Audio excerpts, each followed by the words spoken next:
광주 신축 아파트 건설 현장 붕괴 사고 닷새째, 실종자 5명에 대한 수색 작업이 계속되고 있습니다. 하지만 현장 안전 확보를 위한 작업 중지권이 발동되면서 수색 작업은 장기화할 걸로 보입니다. 전문가 모시고 이번 붕괴 사고와 관련한 자세한 이야기 나눠보겠습니다. 이원호 안실련 안전정책연구소장 자리하셨습니다. 어서 오십시오. 네, 어제 다행히 1명의 실종자는 수색했습니다만 아직 5명이 남아 있습니다. 오늘도 그 5명을 수색하기 위해서 구조견 그리고 구조 인력을 투입한 상황인데요. 위치 파악이 어려운 상황에서 어제 발견된 그 1명의 실종자를 발견한 그 시점에서부터 주변을 조금씩 이제 발굴해 나가면서 찾으려고 하는 것 같습니다. 이 방식에 대해서 어떻게 보십니까? 뭐 일단은 그 건물 외부에 지금 잔재물들이 꽤 쌓여 있지 않습니까? 그러니까 거기를 주로 이제 그 조사를 수색을 이제 해야 될 거고요. 반면 한편 또는 이제 건물 내부에도 또 있기 때문에 거기도 뭐 그 건물 내부는 그래도 어느 정도는 안전이 확보됐다고 볼 수가 있기 때문에 내부를 먼저 빨리 조사를 하면서 외부도 이 잔재물들이 낙하될 가능성이 있기 때문에 지금 못하는 거거든요. 그래서 이제 그 건축 구조 전문가들하고 수색대하고 같이 합동으로 이렇게 일을 하면 어떤가 이런 생각을 하고 있습니다. 예를 들면 과거 이제 삼풍백화점이 무너졌을 때도 이 구조 작업들을 할 때에 예를 들면 그 건물 내부를 이렇게 가면서 그 살아있는 분들이나 뭐 사망된 분들을 이렇게 찾는 수색 작업이기 때문에 어떻게 보면 그 갱도를 만들어가면서 사람을 찾는 그런 일이기 때문에 이런 그런 그 건축물 뭐랄까 이렇게 무너진 그런 것들이 또 붕괴되면 깔릴 수도 있고 그래서 그런 면이 있기 때문에 그 수색하고 구조하신 분들은 그런 구조 안전성에 대해서 상식이 없기 때문에 구조 전문가들하고 같이 이렇게 했습니다. 그래서 그런 것들을 병행을 하면서 이 건물 외부에 이런 수색을 좀 빨리 해야 되지 않을까. 그리고 이제 보통 이제 골든 타임이 이제 72시간이거든요. 벌써 이제 72시간은 지났지만 그래도 가능하면 빨리 좀 속도를 내서 수색을 하는 것이 좋지 않을까 이렇게 생각합니다. 또 다른 부분 중에 그 위험했던 것이 바로 그 타워 크레인이었잖아요. 그러니까 건물에 기대에 있어서 오히려 또 추가 붕괴 가능성까지 제기돼서 이걸 빨리 해체해야 한다라고 했고 그래서 그걸 해체하기 위한 또 다른 크레인을 가지고 왔잖아요.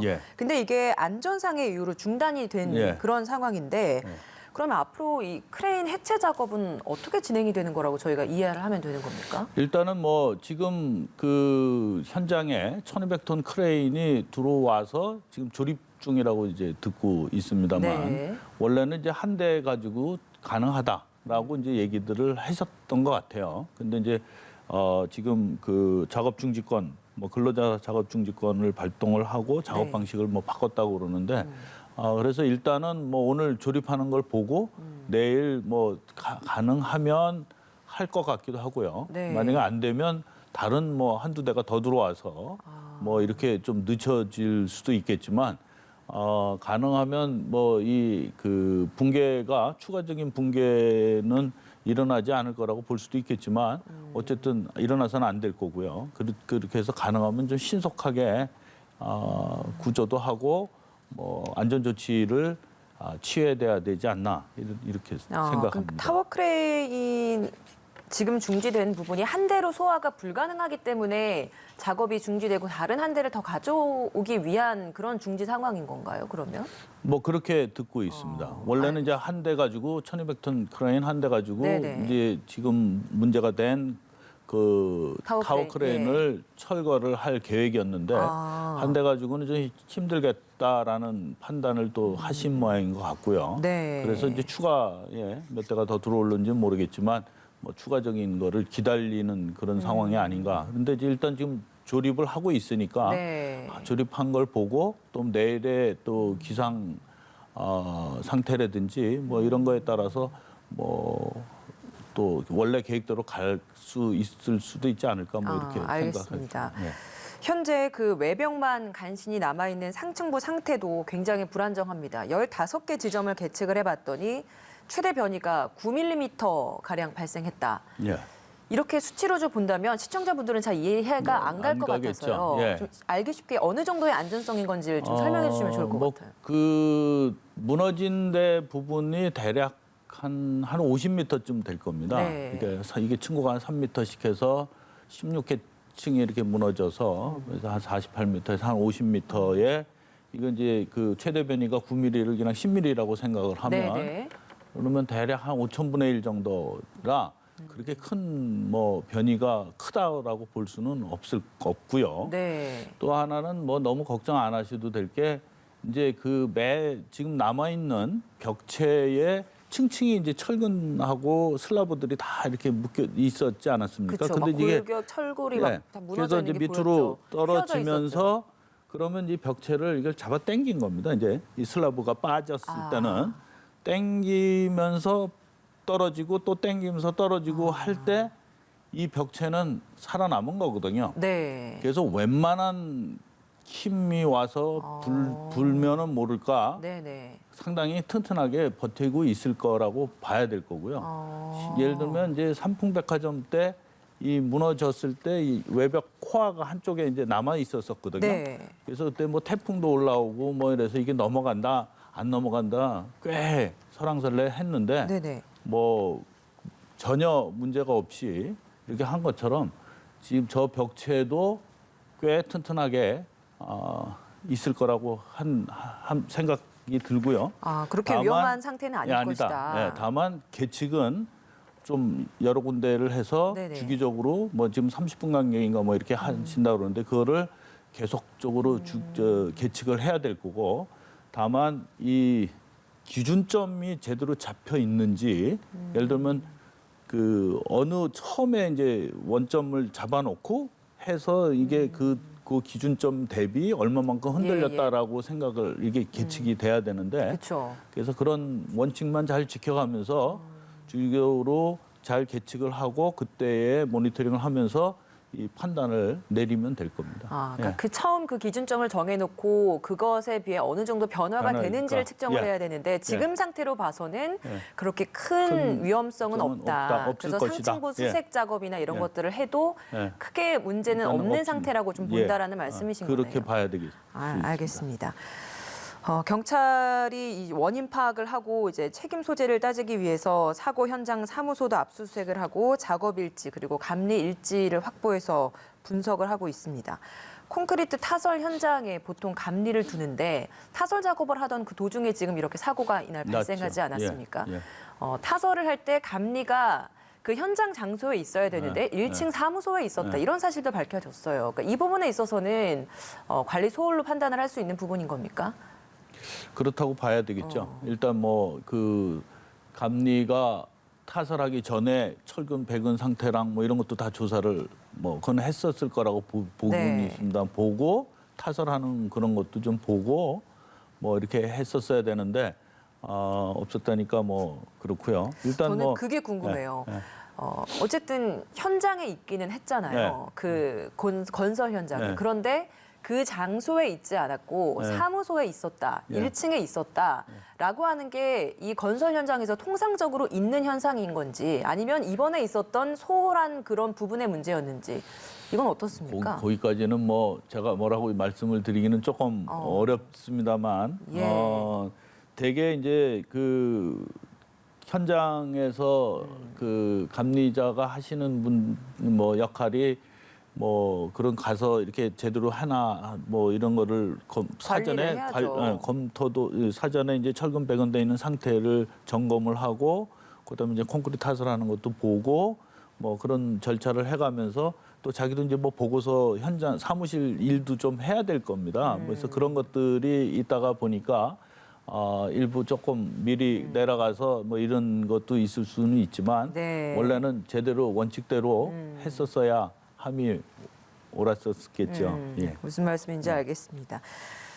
그리고 앞서서 이제 공개된 붕괴 직전의 그 사고 현장 당시의 그 모습, 콘크리트 그 일부 거푸집이 주저앉고 끼익하는 소리가 나고 쇳덩이가 좀 뒤틀리는 그런 소리들이 났던 그 영상 아마 교수님께서도 예. 보셨을 것 예, 같습니다. 예. 이런 것 때문에 어느 정도 사전 징후가 좀 포착됐던 것이 아니냐, 이게 붕괴의 원인이 되지 않았겠느냐라는 그 모습들을 많은 분들이 이야기를 하는데 정작 시공사였던 현대산업개발과 하청업체들은 모두 정상적으로 우리는 건설 현장에서 작업을 진행했다 이렇게 주장을 하고 있어요.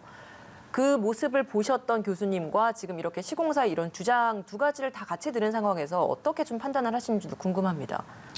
일단 뭐 영상으로 된 거가 처음에 이제 그 밝혀졌을 때는 그게 사고 10분 전 영상이라고 얘기를 저도 들었고 뭐 그렇게 이제 처음에는 보고가 됐는데 그 뒤에는 이제 그게 10분 전이 아니고 1, 2분 전으로 이제 바뀌었습니다. 바뀌었고 그 뒤에 그 영상을 찍기 전에 이 20몇 층에서 부분 25층 부분에서 먼저 이게 뭐 이렇게 그 틀어져 나가는 게 있었고 그래서 그 보고 그런 거가 콘크리트 타설하는 사람들한테 이제 전달이 됐고 네. 그리고 그래서 이제 뭐 영상을 저걸 찍었다 뭐 이런 이제 뒤에 보도도 있었었거든요. 그래서 네. 뭐 어느 게 이제 맞는지는 더 자세히 조사를 해서 정황을 이제 결정을 해야 되겠지만 어쨌든 그 영상에서 보는 거는 이상 징후의 징조라고 봐야 되겠죠.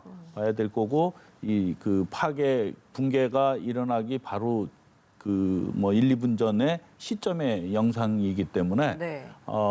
다만 이제 그 슬라브 타설이 하는 게 시작이 그 붕괴의 시작이었느냐 아니면 지금 그 타워 크레인이나 호이스트를 건물에 이제 이렇게 부착을 시켜놓기 위해서 이 벽체와 슬라브에 이제 그 앵커를 정착을 이제 시키거든요. 네. 그래서 거기가 이제 뜯어져 먼저 나갔다라는 얘기가 있기 때문에 예. 그래서 그게 먼저 돼서 이렇게 순차적으로 됐는지 뭐 이런 거는 좀 종합적으로 이제 그 사고조사위원회에서 조사를 해야 될 겁니다. 근데 시공사 하청업체에서는 정상적으로 공사를 진행했다라고 주장을 하는 상황이기 예, 때문에 뭐 어떤 것 하나에서의 비정상적인 문제가 있었기 때문에 사고가 그렇죠. 나는 거잖아요. 예, 그럼 이 그렇습니다. 주장은 저희가 어떻게 받아들여야 되는 건지. 뭐 일단은 자기 그 시점 나름대로 어느 시점을 뭐 그 예를 들어서 그 양생 문제도 예. 뭐 10에서 15일 뭐 충분히 다 지켰다. 뭐 이런 예. 얘기도 이제 했는데 그거는 이제 38층일 때만 한 16일 이렇게 한 것 같아요. 그 전에는 뭐 그 다른 밑에 층은 한 5, 6일 만에 한 것도 있고. 네. 뭐 그래서 이제 어느 시점을 보고 얘기를 했느냐에 따라서 조금 달라질 수는 있지만 전반적으로 뭐 건설사 입장에서도 최대한도로 지켜서 하려고 노력은 했었을 겁니다. 근데 그렇지만 일부 안 된 것들이 중첩적으로 나타나다 보니까 건설 사고로 이제 붕괴 사고로 이어졌다라고 봐야 되겠죠. 예. 그러니까 흔히 우리가 얘기하는 그 FM대로 네. 모든 걸 완벽하게 지켜가면서 하지는 않았기 때문에 이런 사고가 나지 사고가 난 않았겠는가 거죠. 이런 예. 이야기를 하시는 예. 것 같습니다. 예. 주변 주민 그리고 상인분들도 붕괴 전에 여러 전조 증상들이 있었다라고 하면서 지자체에도 여러 번 항의를 했다라고 하는데 안전 점검이 제대로 되지 않았다는 주장이 나오고 있습니다. 지자체에서의 관리 감독 이 부분에 대한 문제점도 지적을 하고 싶은데 어떻게 보시는지요? 그렇죠. 일단 뭐 지자체에서도 관리 감독을 좀 책임을 지고 이제 해야 되는데 책임을 잘 안 지는 게 이제 우리나라 건설 사고의 주 원인의 하나라고 볼 수 있습니다. 예. 그래서 그것도 뭐 386건, 300 뭐 했는데 행정처분은 27건에 불과했다. 네. 뭐 이런 보도를 본 적이 있습니다만 이 대개 이제 그 뭐 한 300건의 잔잔한 사고에서 29건의 좀 끔찍한 사고가 일어나고 그리고 한 번에 대형 사고가 일어났다는 거를 이제 하인리 법칙이라고 그러는데 그 숫자하고 얼핏 비슷하거든요, 지금. 그래서 뭔가 이 안전에 대한 거를 좀 이번 기회에 좀 총체적으로 좀 정리를 해서 잘 이렇게 해야 되겠습니다. 예, 그걸 어떻게 해 나가느냐가 사실 가장 중요할 것 같아요. 시공사에서의 좀 더 철저한 안전 수칙 지키는 것, 그리고 그렇죠.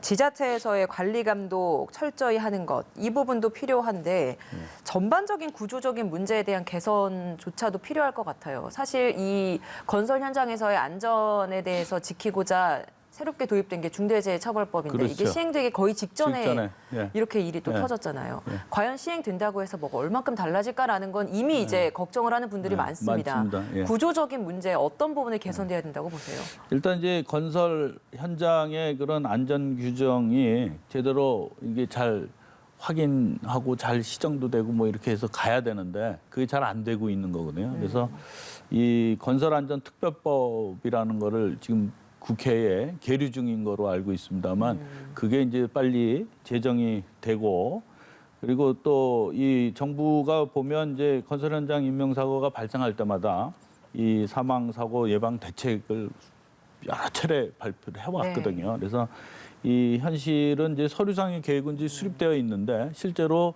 현장에서 이행 여부가 이게 불투명합니다. 그래서 이런 법 위반 사항에 대해서 이 제재와 실행이 좀 잘 되고 그다음에 건설 안전과 관련한 책임 소재가 확실하게 돼야 되지 않을까 싶거든요. 네. 그래서 이제 보면 뭐 건설 산업안전보건법이라는 것도 있고 뭐 건설기술진흥법, 뭐 지하안전법, 건설기계관리법, 건축물관리법 등으로 이렇게 분산되어 있거든요. 이 법들이 다. 그래서 이런 거를 건설 안전에 관련된 조항을 한 곳에 이렇게 좀 모아서 건설안전특별법을 지금 국회에 계류 중입니다만 그게 이제 다 좀 빨리 모아져서 만들어진 게 건설안전특별법이라는 게 계류되어 있는 상황인 네, 거예요. 그렇습니다. 그래서 그거를 빨리 돼야 될 거고 이것을 통해서 이제 발주자, 시공자의 이 권한이 좀 큰 사람들이거든요. 발주자고 시공자가. 그래서 이런 그 상대적으로 권한이 큰 주체가 네. 총 책임을 좀 지는 그런 체제로 가야 될 거고요. 네, 그래서 그다음에 이제 이 건설 안전 사고라는 게 이게 뭐 하나로만 이렇게 일어나는 경우보다는 이 총체적 부실 뭐 이래서 여러 가지 복합적으로 이렇게 그러니까요. 일어나는 거거든요. 예. 그래서 건설 현장에 보면 이런 그 안전율이라는 게 꽤 많이 있습니다. 재료의 안전율도 있고 뭐 시공의 안전율도 있고 구조의 안전율도 있고 뭐 이렇게 다 있는데 그것들이 다 모아져 가지고 그냥 그 사고가 나는 것처럼 그래서 이런 건설 안전 시스템의 근원적인 좀 문제를 좀 해결을 좀 해야 되겠다라는 생각이 들고요. 따라서 이제 뭐 이런 안전 규정이 많은데 이게 너무 복잡하고 필요 없는 것도 있고 뭐 그래서 이런 것도 좀 정리가 좀 돼야 될 거고요. 그다음에 이제 이런 비용 절감을 위해서 저가 수주, 저가 하도급 뭐 이런 것들 그리고 이제 그 건축 허가권자인 지자체장의 이런 안전 관리에 대한 권한과 책임이 이게 지도록 하는 게 필요할 겁니다. 그래서 그렇게 해서 이런 기업의 이런 안전 문화가 이 형식적인 안전 교육이 아니고 제대로 된 교육을 하고 뭐 이렇게 해서 가야 되겠죠. 그러니까 모두가 좀 책임을 질 수 있는 그런 법도 제정이 돼야 되고 인식의 그렇죠. 변화도 필요하다. 그렇죠. 이런 말씀을 해주시는 것 같습니다. 그다음에 이제 또 하나 좀 더 말씀을 드리면 네네. 안전규정 위반으로 이제 사망 사고가 이제 뭐 발생을 했지 않습니까? 하고 이렇게 할 때는 안전 조치를 소홀히 한 사업자고 근로자 근로자는 이런 징벌적 손해배상을 받아야 될 겁니다. 그래서 이 그 안전사고 손실 대가가 예방 비용보다 더 커지면 할 수밖에 없게 되겠거든요. 그렇죠. 그래서 그런 것도 좀 해야 될 거고 마지막으로 이 그 현장 근로자도 이런 안전 장구를 잘 착용을 해야 되고 그렇죠. 안전 규정을 잘 준수를 해야 될 거고 그렇게 해서 이런 발주자, 시공자, 감독자, 근로자 이런 안전관리 주체들이 책임성을 가지고 가야만 이 안전한 건설 안전 대한민국이 되지 않을까 이런 생각입니다. 네, 좋은 말씀 많이 해주셨습니다. 마지막으로 이 질문 드려보고 싶습니다. 이렇게 무너진 아파트를 보면서 저기 들어가서 살고 싶은 사람은 사실 없을 것 같아요. 없겠죠. 지금 예. 예정된 입주 예정자분들께서도 굉장히 불안감을 호소하고 있거든요. 예. 철거를 하고 다시 지어야 되는지, 어디부터 철거를 해야 되고 어떻게 해야 되는지 이것도 궁금합니다. 지금 아마 한 24, 5층 정확한 층수는 이제 기억이 안 나옵니다. 이렇게 무너져서 끝난 부분 거기 밑에가 아마 이 그 뭐라 그럴까요? 피난층으로 이렇게 돼 있는 되기 때문에 네. 거기서 이제 끝난 거로 돼 있는데 네.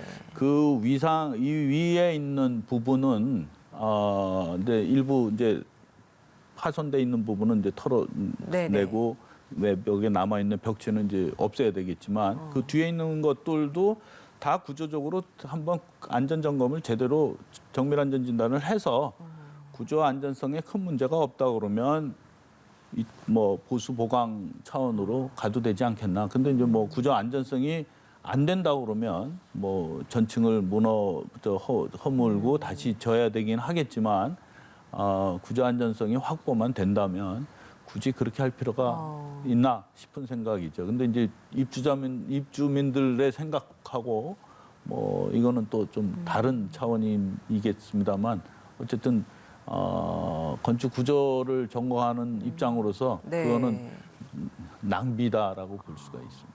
알겠습니다. 이원호 안실련 안전정책연구소장과 함께했습니다. 오늘 말씀 고맙습니다. 네.